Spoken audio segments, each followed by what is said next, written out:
Hey everybody, Jason Bermas here, and we actually have a lot to go over. So, if you looked at the thumbnail, you saw Bruce Willis, you saw the Forever Young line.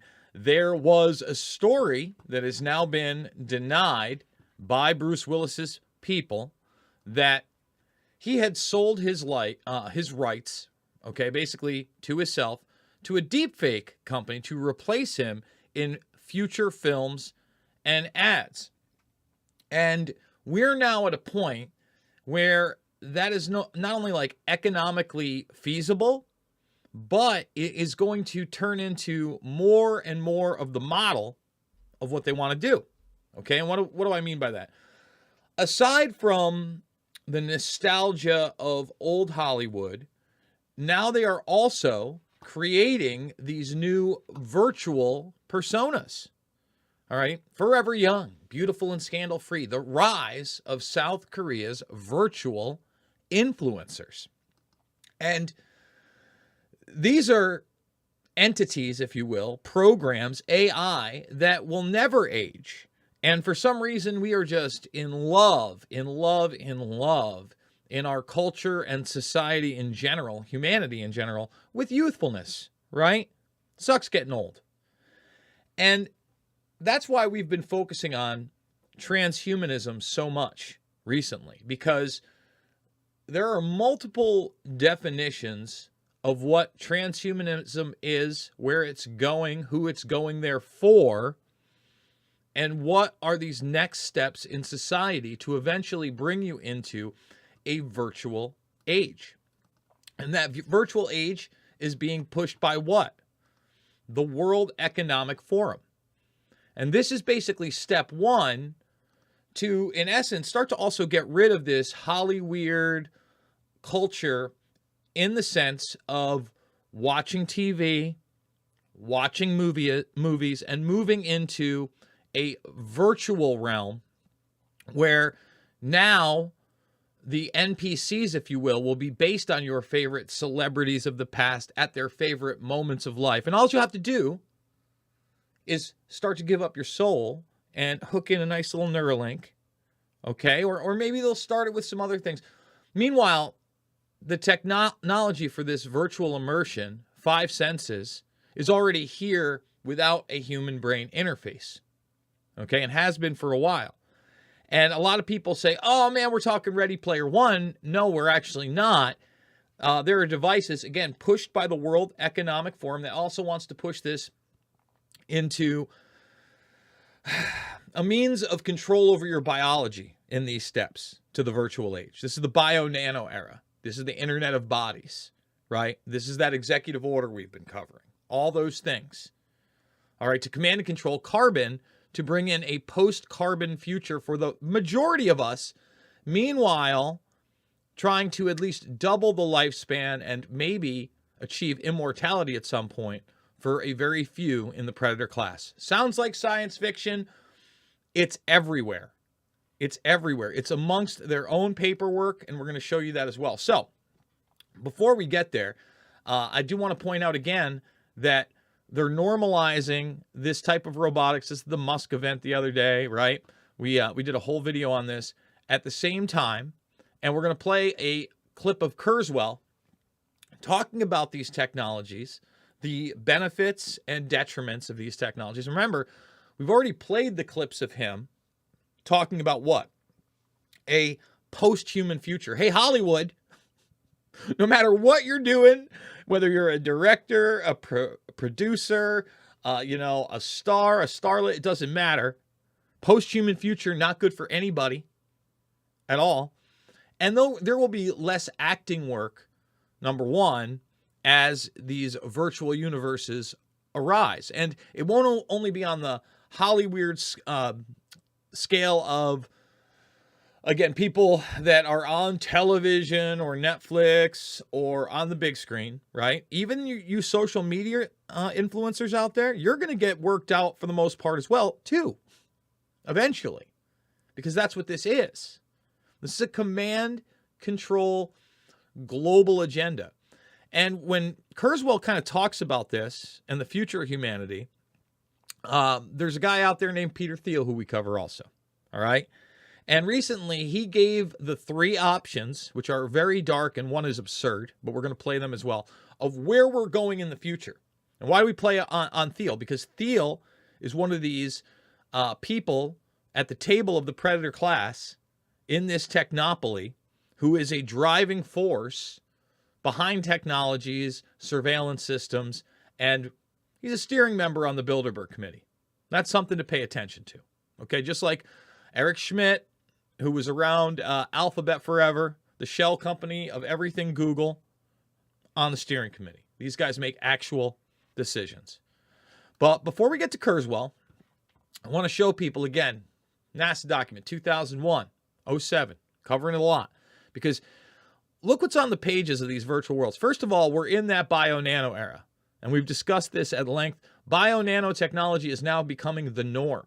And we can actually show you that in a minute. We can show you them putting this into food supplies, vitamins. We've talked about how it's a stealth technology. Let's go to the next time they mention it here. Now, in the IT bio-nano era, okay, you'll notice, everybody, what? They're going to automate out all industry and agriculture. So they're taking over the food supply. All right? They're taking over all of the industry. You're automated out. That's again, but while they do that, they're normalizing what? Humanoid robots. We're seeing the first steps of this. Remember, this is a future 2025 document. This means in the next couple of years, you're going to see that part. Then, when we get to the virtual part, then they're going to robot everything. Everything. So in other words, there'll be no humans involved in IT, biological, nanotech, anything, because we're basically in a post-human future where you believe you can upload your consciousness, sold to you by Martine Rothblatt and others, and Kurzweil. I mean, Kurzweil warns you that we're going to create entities that are so convincing that we'll believe they have consciousness and a soul, and we're going to give them rights. We're going to create our doom. All right?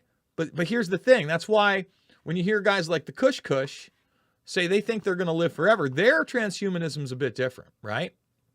So while we buy into this stuff, silicon, bio, optical, quantum computing, a big thing. That's why Google itself is a Trojan horse. They're a Trojan horse civilian system for this, as they have partnered with NASA in quantum computing and AI.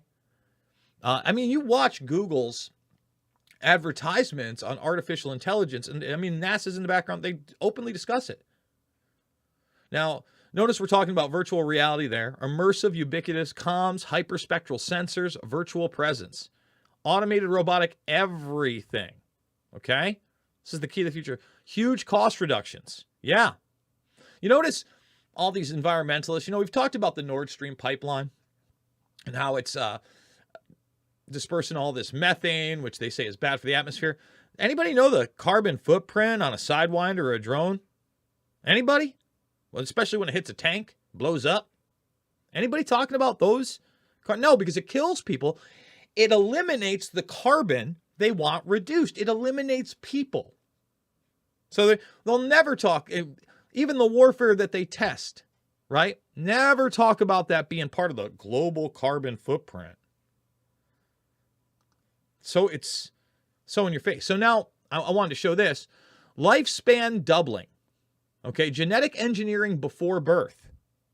Okay, plants irrigated by seawater, food, petrochemical, feedstock, minerals, terraforming. Now, when you talk about seawater, there's a whole thing on halophytes and how that technology should already have been utilized, really, to empower humanity, but it hasn't been because they don't like us and they want to enslave the majority of us. The lifespan doubling isn't for me and you. The genetic engineering before birth, if they ever allow you to have children, is. All right, and it's also a big, let's take this down just for a second here. Let's go downtown right here. That's a big thing with Rothblatt when she talks about unzipped genes.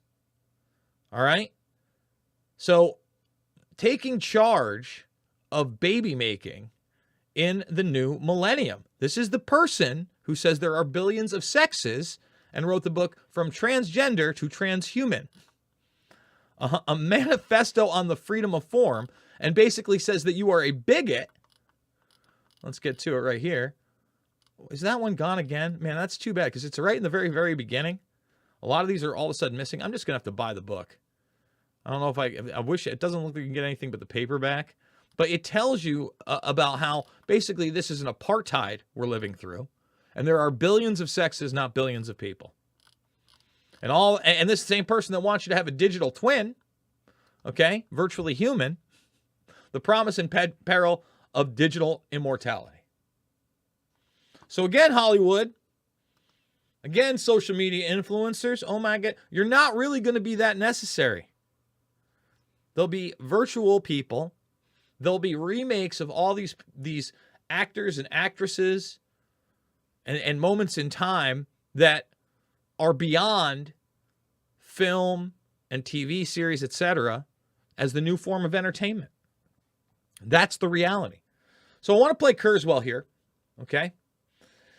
And again, if you did not see my last video on Elon Musk and the revelation of the new Optimus robot, which is very far behind, it doesn't look like, again, it's anywhere near the engineering feat of being available for 20K and mass production, but it's one of those things you can pump all this money and defense contracting into, and you polish it up in this Bernaysian PR style. And again, it's there to acclimate more than really activate. And with the promise of everything's going to be gravy, baby. We won't have to do anything else. The robots are going to take care of everything for you. The robots love you. What's the carbon footprint on making one of those robots? Huh? Okay, can anybody answer me that? Has one of those really nice Tesla-style lithium batteries in it. I can tell you that much. So let's listen to Ray Kurzweil here. Take bioengineering. I mean, that's a conventional example that is now the cutting edge of medical technology. The progress we've made with AIDS is because of bioengineering. Over the next 10 years, we'll make tremendous progress against cancer and all diseases. We understand the information processing basis. Now, one of the reasons I'm playing this is just what I just said. All these promises of how things are going to get better. This is 1999. Have cancer cases gone upsy-daisy or downsy-daisy?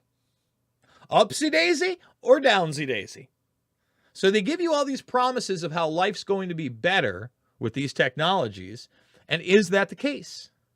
For disease. So it's a very positive thing. But there's a downside to it. Oh. In an average bioengineering lab at a routine college, the equipment and means exist to create a self-replicating biological pathogen that it could be extremely destructive. Oh, really? And the means of doing that, the knowledge to do that, is much less sophisticated than, say, to create an atom bomb. And potentially much more destructive, because an atomic bomb at least is local. It's devastating, but local in its effects, where something like this isn't necessarily local. Well, that's just bioengineering. I mean, that's not looking far into the future. That's technology today. I mean, you could...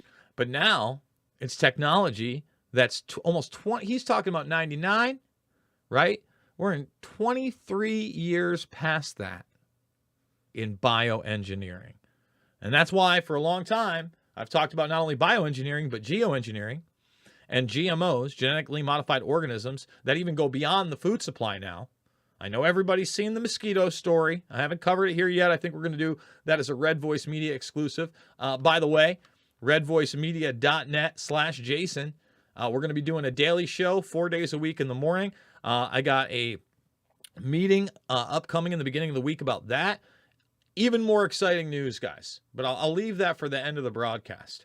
But we got some pretty exciting news. Let's let Kurzweil continue, because this is where it gets interesting for the future of humanity, and it'll wield into what Peter Thiel has to say, in my opinion. Do that now. These new technologies, the 20th century certainly could have worked out worse than it did. I mean, the totalitarian forces could have become predominant. Certainly also could have ended up better than it did. The 21st century will see much more powerful technologies, and we'll be able to realize many of the dreams of the human race. We'll be able to meet the material needs of all human beings. We'll be able to conquer disease, expand our minds and our knowledge and our ability to be creative. But there are also, these technologies can be used in other more destructive ways as well. And the reason... Let me just stop him here. So again, these are all the promises of these technologies. And again, what people don't understand is, yeah, technology is a double-edged sword, right? There's a reason this guy, Kurzweil, while he tells you we're going to create these entities and there's no stopping it, and basically we're going to have non-biological life, on the flip side of that, he's the head of Calico, Google's immortality division. All right? And we just talked about trying to double the lifespan of somebody. I mean, some of these people really do believe, just like Kushner said, that through regenerative technologies, bio-nanotech, they are going to have biological lives forever. And again, try to enslave the vast majority of us digitally. That same person, Martin Rothblatt, FDA and xenotransplantation. So while this person is bringing us, by the way, the religion of Terrasim, okay, and this idea of human improvement and extension at the same time of your digital twin and your mind file, right, then being uploaded into one of these entities that'll, again, have rights, but they assure us only rights as pets. Sure. Okay, sure. I mean, it blows my mind. This is the future they want. So Kurzweil, again, promising you the world, but really this is about degrading humanity and getting you to believe you can be a 0 or a 1 or digitally uploaded. All right? It's nonsense. Let's keep going here. The reason I wrote the book was to really show us where we're going.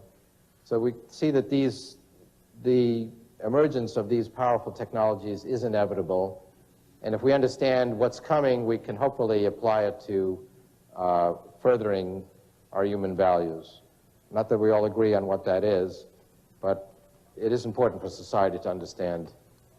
That's where I agree with him 100%.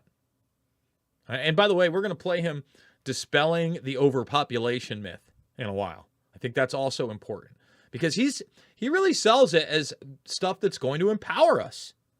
But you look at the moves of the predator class, right? And they want to put us in compact, digitally run cities like NEOM.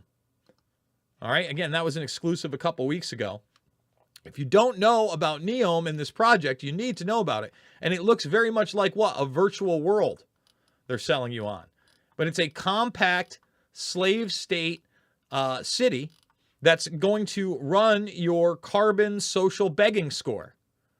Your social, we are the change. Blah. Blah. So, I mean, if you haven't seen the push on this, and this is how you know it's global. Again, this is in the UAE. NEOM's Media Village is open for business. I mean, they're selling you utopia while they're building dystopia. And here comes Thiel. Again, a lot of people think people like Musk and Thiel are heroes. No, very much a part of this agenda. And that's why we cover it.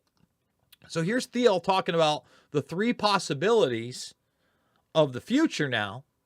All right. And I'm going to say right now, the first one is absolutely absurd and fear-mongering. And that's because he's reading off talking points. And he is basically saying that it's his job and the libertarians to come up with something better. All right? It's their job. So in other words, he's saying there's going to be some other kind of a pseudo-alternative that me and my buddies are going to present. Okay. I think that the future that China represents is not a future that is particularly desirable. I was struck by this when I was in Western Europe a few months ago. That I think the future is something that always has to be thought of in relatively concrete terms, and it has to be different from the present. And only something that's different from the present and very concrete can have any sort of charismatic force. And looking at Western Europe, I would say there are basically 3 plausible futures on offer. Number 1 is Islamic Sharia law, and if you're a woman, you get to wear a burqa. Number 2. Let me just stop it right there. Through the migration and things they've done via Western Europe, the idea that they would allow that, that would only be in order to disrupt the rest of that region and cause different types of societal, cultural, and military conflicts so that they could, I would say, gain more control over the vast majority of the populace via order out of chaos. That's the only way that happens in Western Europe, okay? But these other two are extremely plausible, or what I think is going to be a mixture of both. In other words, what Thiel and his cronies are offering for the future. Is totalitarian AI a la China, where the computers track you in everything you do all the time, and that's kind of creepy. Sort of the Eye of Sauron, to use the Lord of the Rings reference, Right. watching you at all times.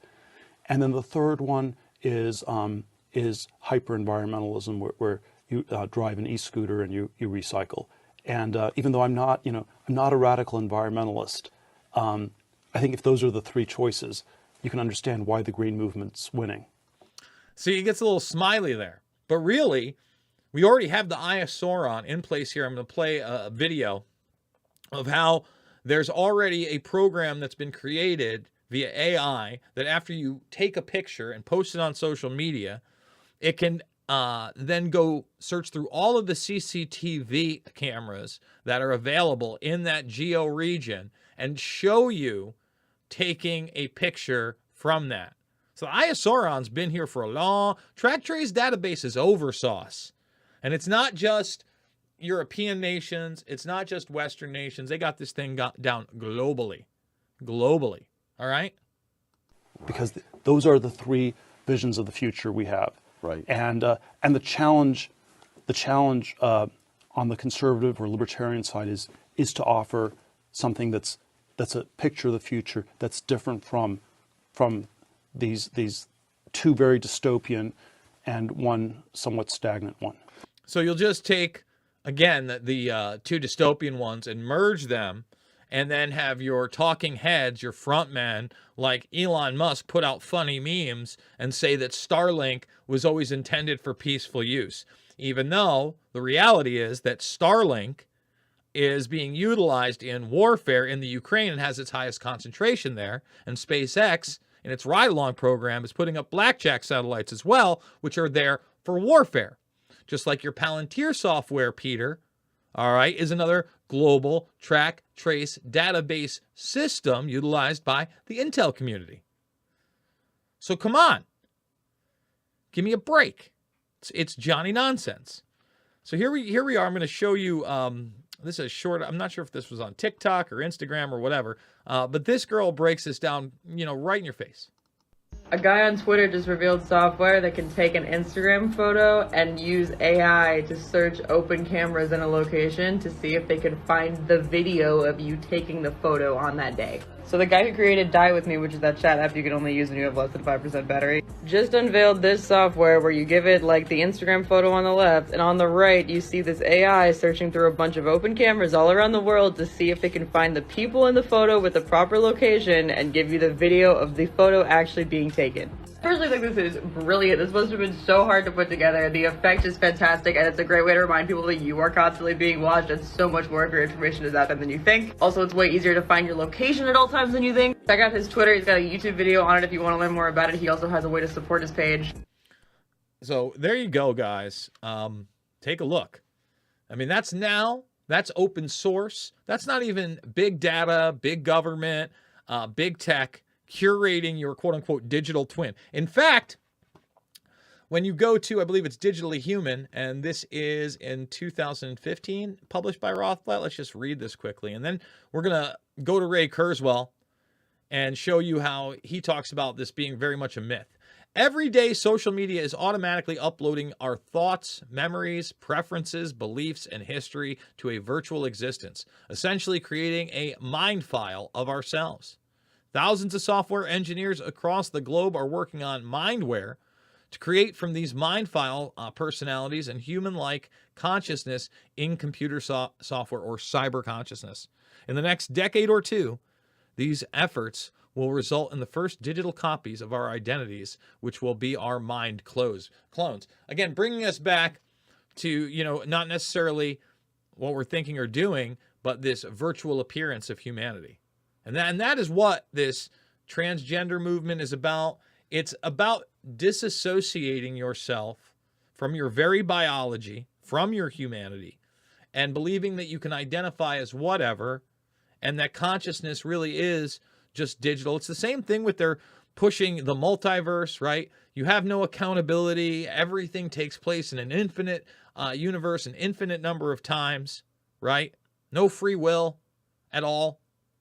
Simulation theory, we're not really here. Again, you're a video game. No.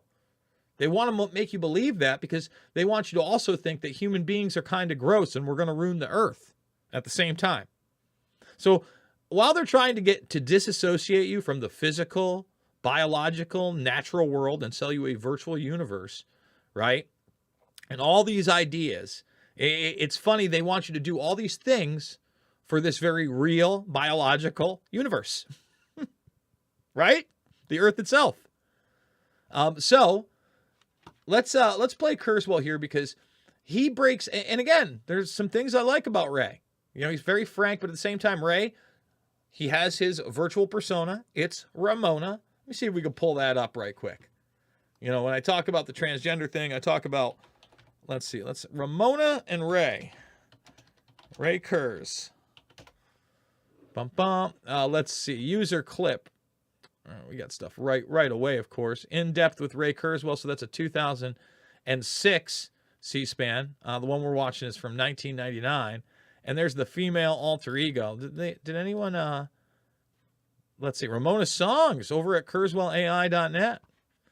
I didn't know that. Come out and play. Well, Ramona's got an album. White Rabbit.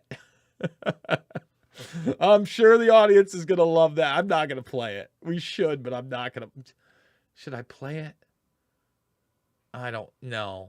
No, I'm not going to do it. I'm not going to do it. Instead, I'm going to be nice to Ray, and I am going to play him dispelling the myth of overpopulation. By the way, thumbs this up, subscribe, and share. We're over at Rockfin and Rumble as well right now. The links are down below to support, including subscribing to redvoicemedia.net/Jason. Again, it's coming 4 days a week live. Very excited about that. But it's kind of a strange world where we can do things that have to do with information, but otherwise the world is still the old world of scarcity. All of that's going to change as we go through the 2020s. And here I have an example of energy. So we're applying supercomputing to coming up with new materials, both for energy storage and collection of solar energy. As a result, the costs both of producing solar energy and storing it are coming down quite dramatically. As a result, we see exponential growth in the usage of solar and other renewables. It's doubling every 2 years. Total renewables is now about 6%. At 2 years each, before 2030, we'll be able to provide all of our energy needs, ultimately at very low cost, using completely renewable energy. See, when I hear that, and Kurzweil talking about it, that would empower humanity if we could really do that via solar now in the next 8 years. I believe this is from like 2018, 2019. All right? Now, the only way that that would be feasible, in my opinion, unless they do roll out this miracle solar technology, and solar would be the one, all right, not some of these other renewables, and then the way to store them in batteries wasn't, you know, as massively destructive as they say it is, right, through all this lithium mining, etc. They're able to do that, great. But the people at the top, the people that Joe Biden speaks to at the Global Health Fund, talking about a 31-to-1 return in this carbon control system, right? They're talking about a massive reduction of the carbon of life, of human life, if that's possible by 2030. That's me breaking it down, okay? I presented this recently to the Prime Minister of Israel, who actually was in my class at the Sloan School in the 1970s. And he said, Ray, do we have enough sunlight to do this with, to double what at that time was 7 more times? And I said, yes, when we double 7 more times and are meeting 100% of our energy needs from solar, we'll be using 1 part in 10,000 of the sunlight that falls on the Earth. So this is just another example of how we will use the economics and the profound deflation rate of information technology that's now attending nominally information products to nominally physical products. Let me just stop it here. Now, I also want you to think about this. If that were true about being able within the next now 10 years by 2030, 8 to 10 years, all right, being able to take all of our power from solar, wouldn't this whole carbon system that they're trying to put into place be totally and completely irrelevant? Wouldn't it be solved by the fact that we were running on 100% solar or moving in that direction? All of our energy needs could be produced by the sun. If that were true, why would we be setting up all these other systems of stakeholder capitalism and a social credit score and talking? Why would we be even talking about humans' carbon footprint at all if what Ray is saying is true? I just want to point that out. Like energy and food and clothing and housing. Finally, then she said, okay, there's one resource that's not an information technology, which you can't grow this way, which is land. We're very crowded together. That's not going to grow exponentially. And I said, actually, we're not crowded together. Try taking a train trip anywhere in the world, and you'll see 95% of the usable land is not used. So we've decided artificially to crowd ourselves together. Cities was a very early invention so that we could work and play together. Ultimately, we'll be able to overcome that by spreading out. We're already doing that. My work group at Google is all over the world, and we're able to work together. It's not exactly as good yet as being together, but... Now, he's going to talk about bringing you into the virtual world, right? But you notice right there, he's dispelling this myth of overpopulation, okay, and limited resources. He says, look, that's all information technology. We could totally take care of that. All right. Now, again, if all this stuff is real, why are they setting up systems of command and control and telling you you're going to eat the bugs and meat is bad? Right? And we have to worry about methane, and we have to worry about our carbon. I mean, this is the same guy that's telling you there's a post-human future and that biological life on Earth is going to eventually end. Just throwing that out there. We talk about Bushnell, the guy who wrote that document that we were showing you earlier, talking about human-contaminated machines at the end. Yikes.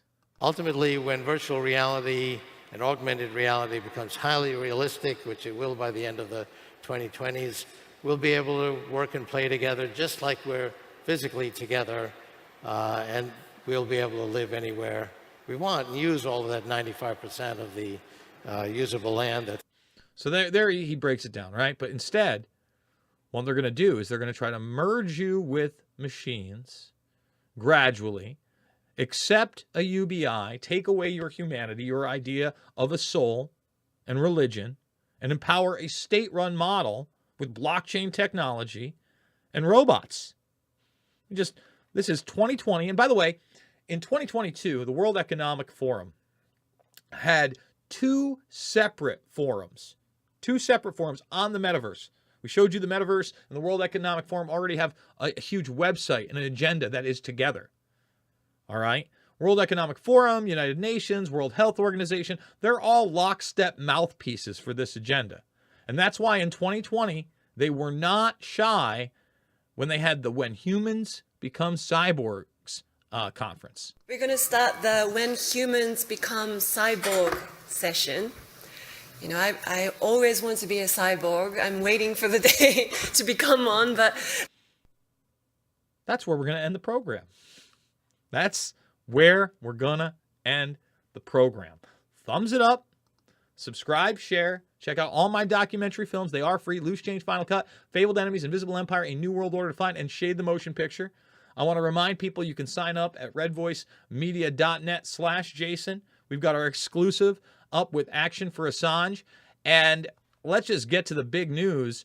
I'm probably going to be at the Action for Assange event on October 8th, but that's because I've now been scheduled this Wednesday to do Tim Pool's show.